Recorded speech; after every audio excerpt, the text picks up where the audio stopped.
Hola con todos, mi nombre es Nicolás Izquierdo y el día de hoy les voy a explicar acerca del código que realicé para poder generar el diagrama de interacción de las columnas de hormigón armado. Entonces, para poder realizar lo primero que hice fue, bueno, crear un código en MATLAB, en el típico editor de texto, y este es el código principal, este es el código que nos va a servir para poder hacer el gráfico como tal. Pero ya para poderlo pasar a una interfaz gráfica y todo eso, ocupé un complemento de MATLAB llamado AppDesigner, que básicamente lo que hace es eso, hacer de manera visual, poder crear esta parte de acá, y después en la parte del código ya ir definiendo cada una de las funciones. Entonces, les voy a ir explicando un poco acerca de este código. En general, esta primera parte define las propiedades de cada uno de los elementos. Esto es creado por defecto por el mismo programa y no se puede editar. Entonces, aquí se van a definir todas las propiedades de cada uno de los elementos que contiene nuestra interfaz. Asimismo, yo tuve que crear otra propiedad para poder definir una respuesta a un mensaje que voy a enviar cuando se aplasta un botón. Entonces tuve que crear una nueva propiedad. Posterior a esto está una función, la función de inicio del programa, que esta de aquí la va a crear también por defecto, pero yo puse un par de cosas dentro de esta función. Sería uno para que nuestra tabla, que se puede ver acá en la interfaz, vaya a aceptar solamente valores numéricos, para poder hacer una más fácil transformación de los datos en lo posterior. Entonces, además de eso, también definí que esta respuesta que había puesto acá arriba empiece con el valor de entendido, porque esa es una de las opciones que tiene. Ahora, las siguientes partes también definen un poco acerca de cada uno de los elementos que tiene nuestra interfaz. Por ejemplo, aquí la altura, la base, el número de varillas, etcétera. Si cada uno de los elementos de acá están definidos por una función, porque se pueden hacer funciones dentro de ellos, pero yo no ocupé ninguno de ellos. Aquí igual está el de la tabla, y esta ya es de un botón. Los botones iban a tener funciones, las cuales yo sí voy a ocupar. Entonces aquí, lo que hago al aplastar este botón, al presionar, lo primero que hago es tomar los valores de nuestras filas, ya que es este botón de aquí. Entonces, cuando aplasto este botón de aquí, tomo el valor del número de filas y, según eso, defino acá el número de filas en la tabla. Entonces, de esta manera fue que pude dar el acceso al usuario a que pueda ingresar el número de filas que él desee. Y aquí abajo es donde ya me impongo dentro de la tablita, que ese debe ser el número de filas que debe tener. En lo posterior, ya mando el mensaje a pantalla de cómo deben ser ingresados los valores dentro de la tabla. Entonces, aquí es donde mando el mensaje y para eso me servía el valor de la respuesta que había definido en las propiedades anteriormente. Después aquí, bueno, también nos da más información acerca de la tabla, del display de la tabla. Y este es en cambio el botón de OK, el botón de calcular, que yo le llamé calcular acá. Entonces, ¿qué es lo que hago aquí? Simplemente calculo al aplastar el botón. Aquí es donde hago toda la parte importante del código que ya les había mostrado que estaba en esta parte de acá, en el editor de texto de MATLAB. Entonces, meto todo ese código dentro de esto, solo que el ingreso de datos va a ser diferente. Bueno, primero hago una limpieza de la pantalla y después el ingreso de datos va a ser tomar los valores de cada uno de estos recuadros donde se deben ingresar los datos.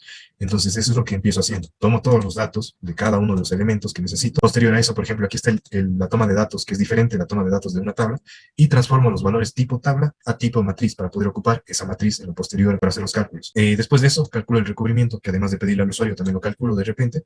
Calculo nuestra distancia D, que es básicamente la distancia restada menos el recubrimiento, la distancia de la altura de nuestra sección menos el recubrimiento, que es básicamente la distancia que tenemos en nuestro diagrama en el cual hacemos las relaciones de triángulos. Calculo el área del acero por varilla, y este es el vector que nos va a hacer funcionar casi todo el programa.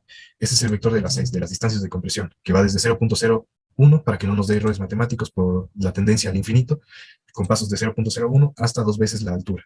Después aquí está la deformación del hormigón máxima, definida por la ACI, y la deformación del acero última, que se define por esta fórmula. Después calculamos el centroide, que como van a ser secciones rectangulares, este va a ser la fórmula del centroide, de la sección, centroide vertical.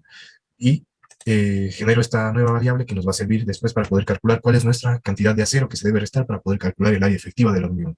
Entonces, inicio el programa primero calculando las beta 1. ¿Qué son las beta 1? Van a ser los valores de beta que se debe ir multiplicando por la distancia de C para poder generar la distancia A, y la distancia es aquella que necesitamos para poder hacer la relación de Whitney, para sacar las fuerzas. Entonces defino aquí los diferentes valores o el valor con fórmulas si es que no cumple ninguna de las dos condiciones. Después de esto ya defino el bucle principal. Este va a ser el bucle que va a hacer prácticamente funcionar todo el programa. Ocupamos cada uno de los valores para iniciar primero calculando el área del acero restado. Aquí calculo el área del acero que se debe restar para poder sacar el área efectiva del hormigón, según estas condicionales, que si es que se encuentra, lo que voy haciendo es definir si es que las varillas se encuentran o no dentro de la zona de compresión. Si es que se encuentran dentro de la zona de compresión, le resto. Si es que no, se mantiene igual, o sea, le sumo el área para poder después restar. Si es que no se encuentra, entonces no le voy a sumar nada. Entonces aquí ya calculo el valor de P sub n, pero solamente para el valor de la fuerza de compresión. Y aquí es donde podemos ver el acero restado, para poder generar el área efectiva del hormigón, que sería esta de aquí, y aplicamos la fórmula que ya conocemos, pero solamente para la fuerza de compresión. Y asimismo el momento, lo mismo, multiplicado pero ahora por la distancia, pero solamente para la fuerza de compresión, para la fuerza de compresión del hormigón. Después, calculo nuestro PN límite, que va a ser aquel que define la línea en el gráfico del ACI, y calculo la P sub n máxima, que también nos va a servir para después hacer parte de la gráfica. Después de esto, lo que vamos a hacer es ya pasar a calcular las fuerzas y los momentos, pero ahora generados por las varillas de acero. Entonces, para eso, debo iniciar calculando las deformaciones en dos casos distintos. En un caso va a ser cuando se encuentra, este de aquí, cuando se encuentra dentro del rango de la distancia de compresión, y el otro caso sería cuando sobrepasa la distancia de compresión. Se calculan de formas distintas y les pongo signo distinto solamente para que después no tenga que estar cambiando yo la fuerza, sino que se cambie automáticamente la fuerza según el lado al que esté dirigido. Después de esto, lo que voy a hacer ya es calcular directamente las fuerzas por cada una de las filas de acero. Entonces, defino dos casos también con un if. Entonces, defino el primer caso, que sería si es que es menor a la deformación de fluencia del acero. Si es que es menor, ocupo la fórmula, y si es que es mayor, ocupo directamente el FI. Y bueno, y esta última multiplicación simplemente va a ser para poder mantener el signo que les decía de la fuerza. Y ya para poder calcular la P sub n y M sub n, ya totales, sumo la P sub n que tenía anteriormente solamente de la fuerza de compresión del hormigón, más nuestra fuerza del acero. Y así se va a ir sumando por cada una de ellas y generando un vector de P sub n, y de la misma manera un vector de M sub n, pero ahora multiplicado la fuerza por su distancia centroidal. Después de hacer esto, lo que voy a hacer es para poder hacer la gráfica, en cambio ya de la curva del ACI, definir un vector de Phis. Según lo que decía el ACI de los rangos y los límites, aquí defino los diferentes límites, y después con esto multiplico nuestro vector de P sub n por nuestro vector, o por nuestro valor de cada uno de los vectores respectivamente, por cada uno de los valores respectivamente, de P sub n por su respectivo phi. ¿Para qué? Para poder generar la curva del ACI, que es una curva reducida, digamos. Ahora, aquí, bueno, en cero, el valor del acero restado, porque por cada vuelta se debe ir encerando, por cada vuelta que da el bucle externo, se tiene que ir encerando para que el bucle interno solo considere los tres varillas de acero y no vaya sumando todas las varillas, que si no nos saldrían valores inmensos. Después de eso, bueno, ya creo dos nuevos vectores para P sub n phi y M sub n phi, pero ahora estos van a ser P sub n phi 2 y M sub n phi 2, que estos de aquí nos van a servir para poder hacer la línea recta de la curva del ACI. Estos valores van a ser creados justamente para hacer esta línea. Entonces, por eso este valor se debe mantener constante en Pn límite, que les dije que íbamos a ocupar en lo posterior, que lo calculamos por aquí.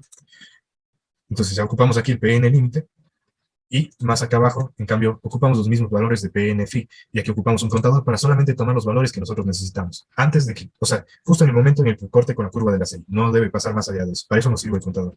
Y bueno, y aquí hacemos ya el plot del gráfico, le damos los límites del gráfico, le damos colores. Aquí mantengo el gráfico y asimismo ploteo el resto de gráficos, el gráfico normal, el de la ACI y el de la línea de la ACI. Y aquí hago una parte adicional que es el gráfico de la sección transversal, en la que grafico la parte externa en esta parte. O sea, bueno, doy los valores para poder graficar la parte externa. En esta parte, en cambio, doy los valores para poder graficar la ubicación de cada una de las varillas, que está aquí definida como matriz. Aquí transformo esa definición de matriz a una definición como vector. Y las distancias, en cambio, en Y serían simplemente las distancias de cada una de las filas de acero. Con eso no habría problema. Hago asimismo el plot de cada uno de los valores que anteriormente habíamos calculado y con eso ya estaría.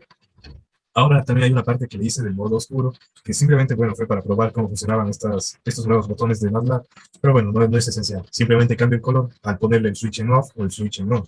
Entonces cambio los colores de la interfaz. No hago nada más que eso. Aquí se va cambiando el color de cada uno de los elementos. Este es el botón de borrar, que lo podemos ver por acá. El botón de borrar. Para aplastar el botón de borrar, se deben inserir cada uno de los valores. Entonces, los valores deben volver a estos valores originales y estos valores por defecto que les definí así porque son los que más sabemos ocupar en el cálculo de esta curva de interacción. Y estas partes de acá ya son creadas por el propio programa por defecto, que tampoco permite editar. Y básicamente lo que hacen es crear cada uno de los elementos que están conformando el programa. No hacen nada más que eso. Entonces, ahora sí podemos ver el funcionamiento de nuestro programa. Al darle a correr, podemos ver aquí que se nos abre la ventana de la interfaz gráfica y ahora aparece. Entonces, bueno, este de aquí es el switch que les decía para el modo oscuro, que bueno, solamente es algo estético, algo gráfico, que no tiene mucha importancia, que ahí se va a cambiar, ya se cambió. Y bueno, y aquí se pueden poner los diferentes datos. Por ejemplo, pongamos los datos del ejemplo que hicimos en clase, que son con esos valores 3 aquí, 5 de recubrimiento. Aquí indica también las unidades en las que se deben poner los distintos datos. Entonces aquí podemos poner ingresar los datos, y aquí está el recuadro de texto de un aviso que les había mencionado, que nos va a indicar cómo debemos llenar la tablita. Le voy a dar entendido. Bueno, ponemos 3, 2, 3 aquí era. 35, 20, y 5 las distancias. Le damos a calcular y podemos ver cómo va a calcular los diferentes gráficos, el gráfico de la sección y el diagrama con la curva original, la curva de la CI y la línea recta del límite superior de la P sub n máximo. Si es que le damos a borrar, también podemos ver cómo funciona, se borra todo y eso sería todo. Si le volvemos a apagar, se vuelve a cambiar el color de la interfaz. Entonces, eso sería todo. Gracias por su atención.